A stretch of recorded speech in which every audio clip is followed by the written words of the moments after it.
All right, well, welcome back once again to Creative Real Estate Investing.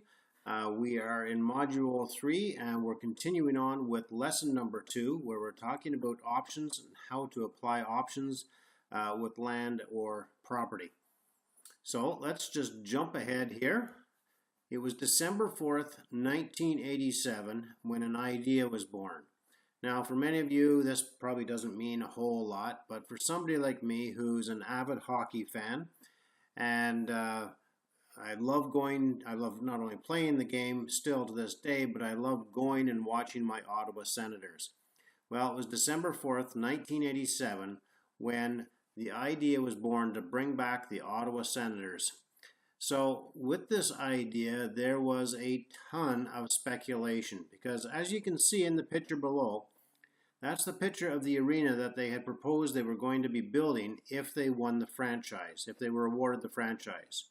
So, of course, all the speculators were out there talking about, well, where are they going to build this brand new arena? Well, here's a map of the city of Ottawa where the team is located and they play from. Now, as you can see, there's a major river that runs from northwest to the east. And Ottawa is south of the river, Gatineau to the north, that's in Quebec. So the river is a natural border, meaning that the arena was going to have to be built on the south side of the river. Now, when they build large sports facilities like that, they really like to have these centers located in the downtown core.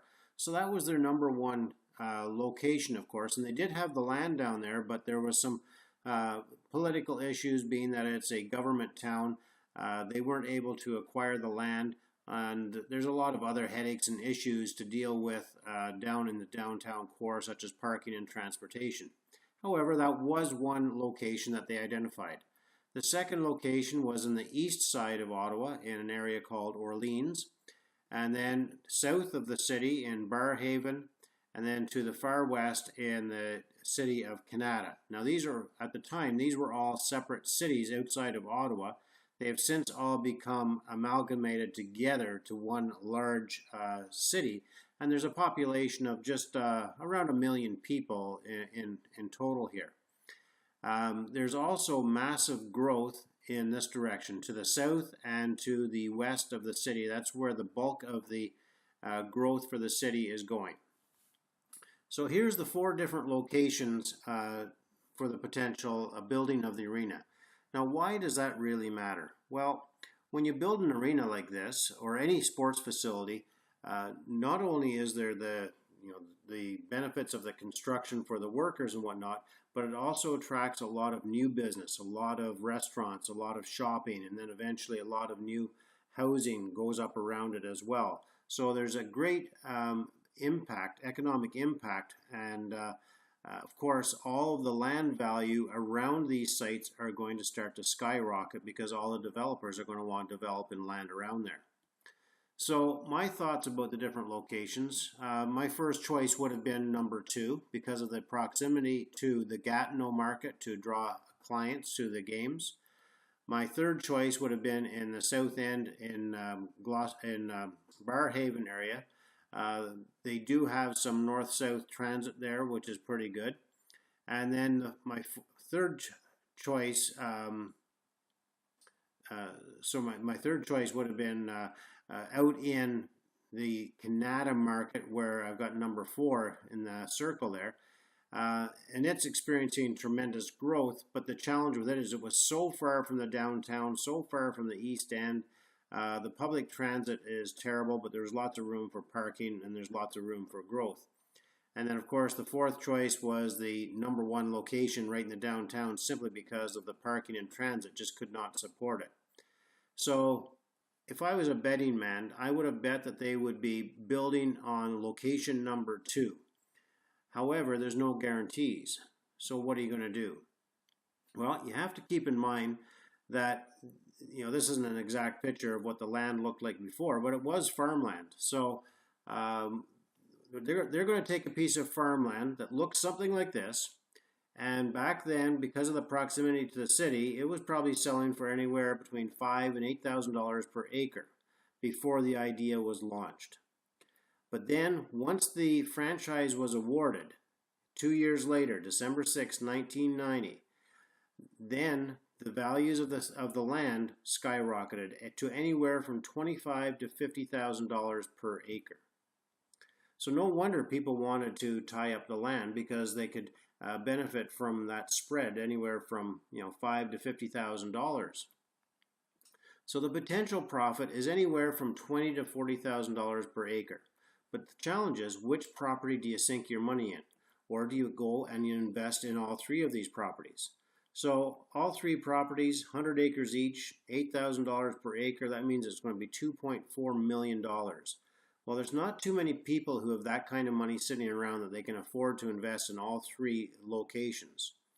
So the solution is to use option contracts to control all three locations with manageable cash deposits out of pocket. So let's take a look at the numbers and see what that works out.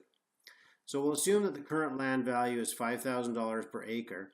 So what you do is you approach the neighboring farms and you offer them $10,000 per acre with a $20,000 option fee. So that means that sometimes within the next 25 years, you will pay them $10,000 per acre if you decide to carry through on that option contract. You're also going to give them $20,000 out of your pocket on day one that you're not going to get back. That $20,000 is gone. So that's the enticement for the farmer or the landowner to enter into that option contract, because they've got $20,000 cash in hand, plus they're going to receive up to 2 times what the value of their land is worth. So they're happy. You do this for all three potential sites. You know that you're going to win with one and lose with 2 of the sites. So the gain, though, is that you're going to gain somewhere between $10,000 and $30,000 per acre, which is going to net approximately $2 million for you. You're going to lose $40,000 on the other 2 sites, but I think if you're gaining $2 million, you can afford to lose $40,000. So the option steps. The first thing you do is you need to identify the opportunity. You research the current values to understand what the property is actually worth.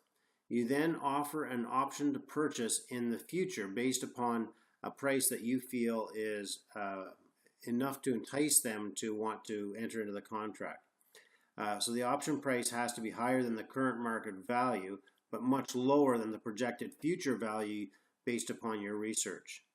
You also then have to have an option fee. So obviously your option fee, you want that to be as small as possible, because that's money out of your pocket today that you're not going to get back. You also have to have an option fee in order to make the whole transaction legal. Now, to make it legal, the option fee can be as little as $1. That's all it has to be. However, nobody is in their right mind going to accept $1 as an option fee. So it needs to be something more significant. And it doesn't necessarily have to be a set amount of cash. It can be you'll manage the land. It could be whatever works for the 2 parties. Another option is to pay their property taxes every year.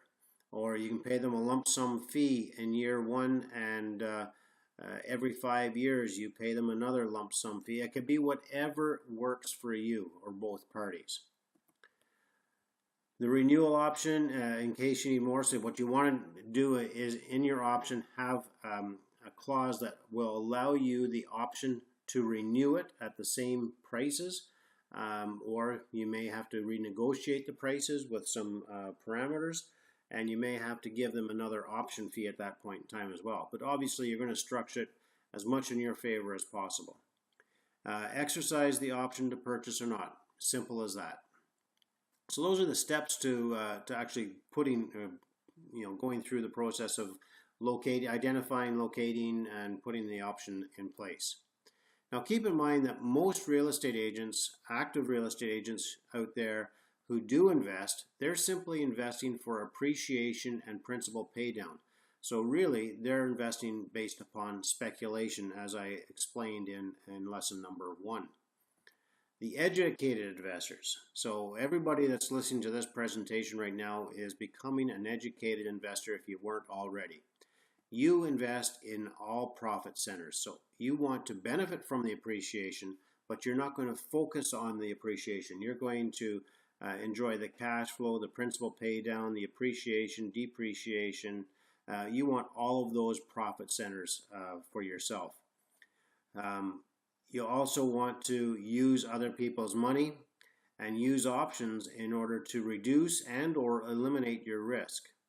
Now, I've got two stories I'm going to share with you to help explain the example of how you can use options to your benefit. The first story is with Mark, but let me just lay out a scenario here first. Let's assume that there's a depressed market. It could be a town, it could be a neighborhood in a city or a particular subdivision, a certain area, there's a depressed market. The appreciation over the past time period, maybe 5-10 years, has been extremely low. It could potentially even be negative. There's no obvious signs of any improvement in the near future as well. However, you anticipate that in the next 5 to 15 years, you expect the market is going to take off for that area. So what's the reason for you thinking that this is going to happen? Well, perhaps there's some new development plans that have been made public, keeping in mind that most people don't pay attention to what's going on even in their own neighborhood. But you, as a savvy investor, you keep on top of these things. So you see there's some new development plans. You also hear that the city and the town is ready to spend some or invest some money in that particular area. There's new transit plans coming to that area. Maybe they're going to expand the public transit to service that area better. There's also a new school plan to be built, hospitals, shopping starting to move in. There's talk of new industry coming to town as well. Now, you have to keep in mind that this is all speculative information, but there's ways of keeping your ear to the ground and finding out about this information so that you can act through options to control properties. So this gentleman, Mark is his name, he identified an area such as this that was depressed, and he also heard through the grapevine and had it confirmed through the city that there was going to be some major improvements made to the area, and there was a new subdivision being built next door. All of these things meant that most likely the values of the homes in this area were going to start to take off in the near future. He didn't know exactly when though. So what he did was he identified a house that he was interested in purchasing for himself, but he didn't want to purchase it just now. He wasn't ready to move there. So he approached the homeowner, and I don't remember the exact price of the house, but let's say that the current market value was $200,000, and it has been $200,000 for the last 5 to 10 years. So Mark approaches them and says, you know what, I'm very interested in buying your house, but I'm not in a position to buy it now. What I would like to do though is if you are going to sell it anytime between now and say 5 years from now, I would like to have the option to buy it. So that means that anytime between now and 5 years from now, I can come in and pay you an agreed upon price. And what I'd like to offer you is $250,000 for your house. So the homeowner's thinking, $250,000 for my house that is only worth $200,000. I've got no real estate fees. I'm just going to make an extra $50,000 here. Very, very excited. On top of that, Mark paid him a small option fee of about $500, which was non-refundable, meaning that the homeowner gets to keep and spend that $500 immediately.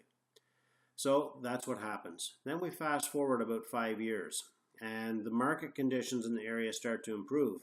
The house values start to increase. Mark knocks on the door and says, I'm here to take over the house. I would like to act on the option contract that we had in place. Now the fellow said, no, I've changed my mind, I don't want to do it. Well, unfortunately for the homeowner, he has no choice because he entered into this contract and agreed to sell it for $250,000. And the sad news for the homeowner is that his house was now worth over $300,000. Mark anticipated that it was going to increase in value significantly, which is why he did the option contract. So Mark was able to take over the house at a price of $250,000 when the market value was now over $300,000, so he earned himself some instant equity. Now, did he rob that homeowner of money? Some people would say yes, but the reality is the homeowner paid less than $200,000 for the house initially. He was more than happy to sell it for $250,000. He's still getting some equity. He's just not getting all of the equity. So I wouldn't say that he's getting robbed. He's losing the opportunity to enjoy some of the growth equity in that property, but it was a contract that he went into with open eyes. For Mark, it was a good move. He was able to acquire a house at below market value that he and his family were then able to move into and enjoy for many years, actually.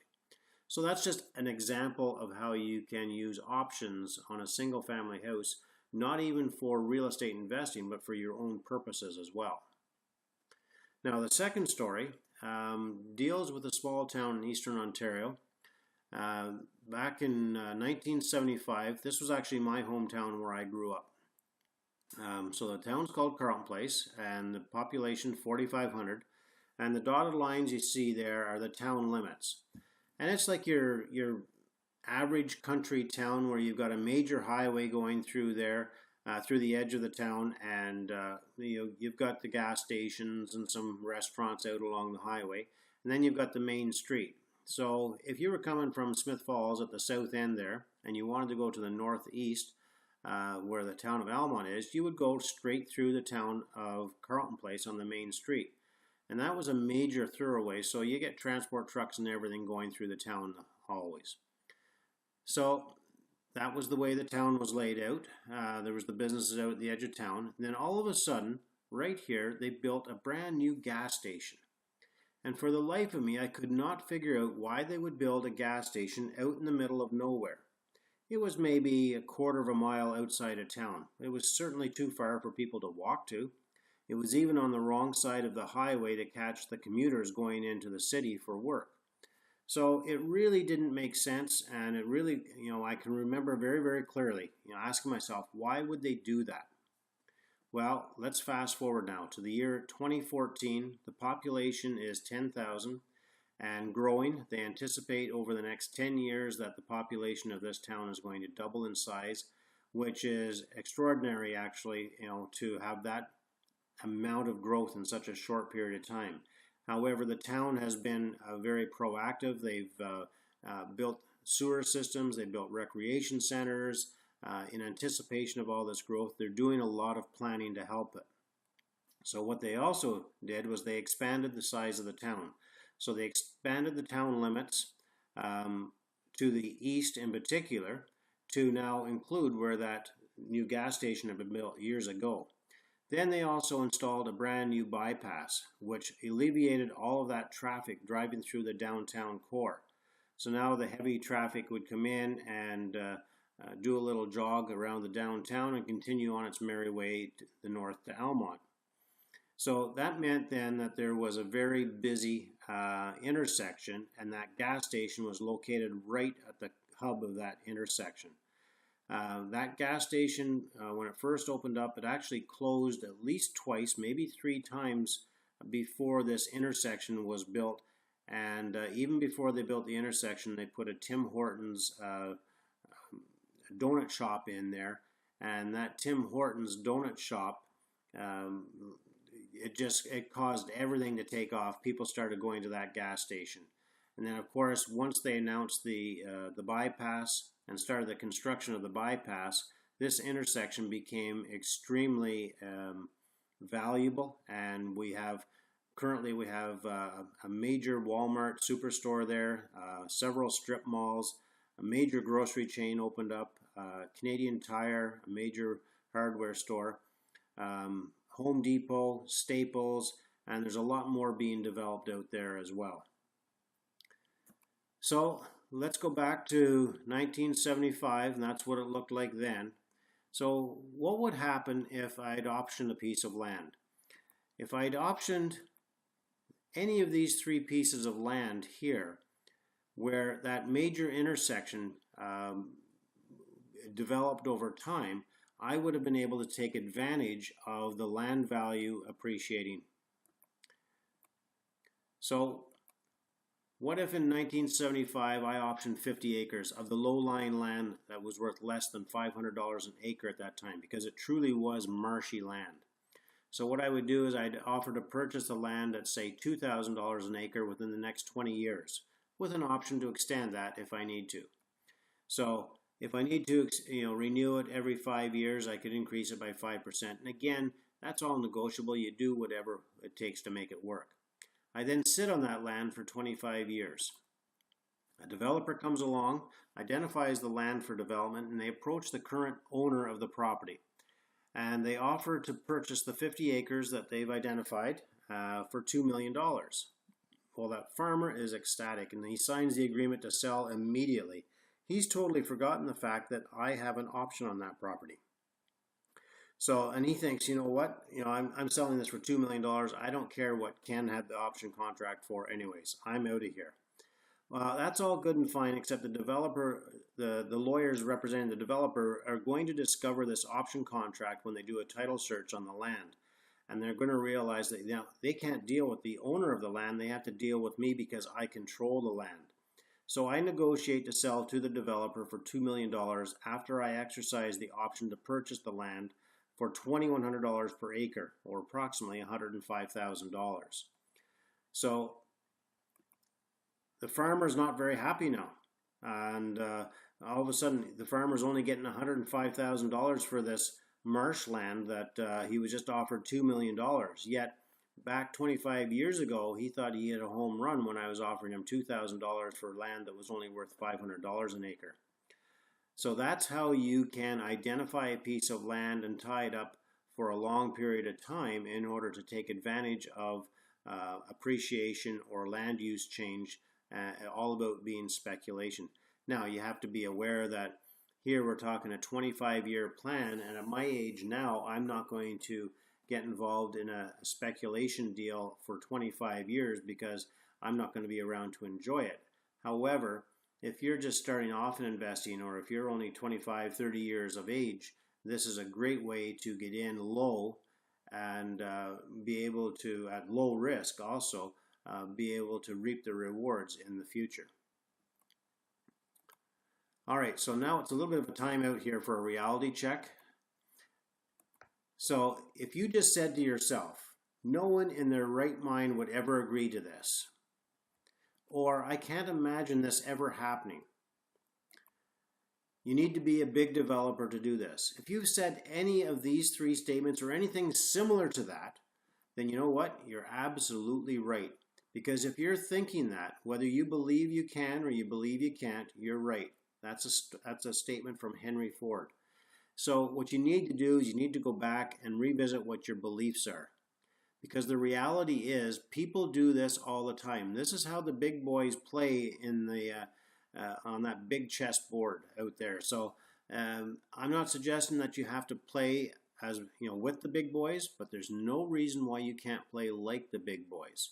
So start thinking a little bit differently and be creative and take your share out there. So where could there be some good opportunities for us? Think about it. In the past, you've probably identified where there's a highway extension and they put in new interchanges or overpasses. Well, think about when you're driving, every time you get off a busy interchange, what's located at those four corners? It's usually service centers, gas stations, restaurants, fast food outlets, etc. So those are prime locations to tie it up. Now, it may be so far out of the large city that there's nothing happening at that interchange yet. But if the traffic, if the population is growing in that direction, then the demand will become greater. You don't wait to buy the land when the demand is there. You buy the land in anticipation of the demand coming. That's what speculation is all about. And you don't buy the land, you control the land through options.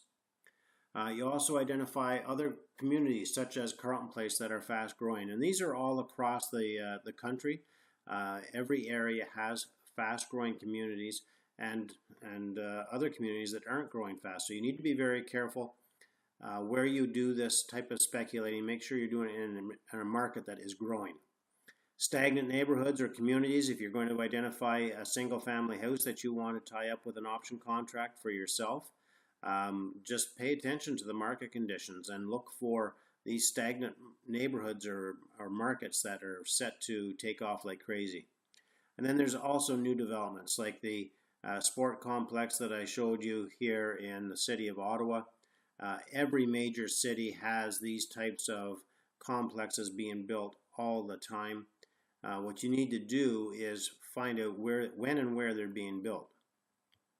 So speaking of which, how do you actually learn about where these future developments are going to be?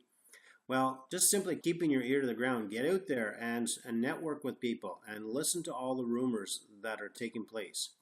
Talk to your local politicians. Become friends with your local politicians. Take them out to lunch.